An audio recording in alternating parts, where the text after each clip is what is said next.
يلا السلام عليكم متابعينا وعظم الله لكم الأجر. أنا اليوم متواجد بالدير والأجواء الحسينية قائمة في غضاء الدير، والتقيت مع الشاعر الكبير مصطفى حرب. عندي سؤال لك، وهذا السؤال تقدر تعبر عنه بالكلام أو بفد شيء شعري حاضر. من ماذا يعني لك الإمام الحسين عليه السلام، وأنت بعد والله صاحب الأسطير. هذا السؤال يعني ما اعتقد يعني اقدر اختز له بجواب بسيط، لا لان لا هو الحسين يعني الكثير يعني الكثير. للموالين.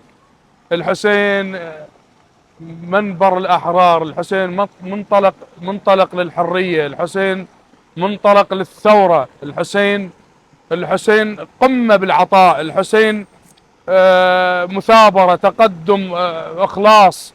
ف يعني الحسين ما تختز له ما كلمات، تختلف. ولا انا بهذا الكلمات البسيطه ان اقدر اقول شنو يعني لي الحسين. احنا نريد نسمع من عندك بس كلمة انا او خادم جزء بسيط خادم خادم خادم. للإمام الحسين عليه هي السلام. للزهراء بيتين يعني اختصارا الله يحفظك. اقولها: يم حسين دمع العين يرضيك، واذا تردين لابنك نشلع العين.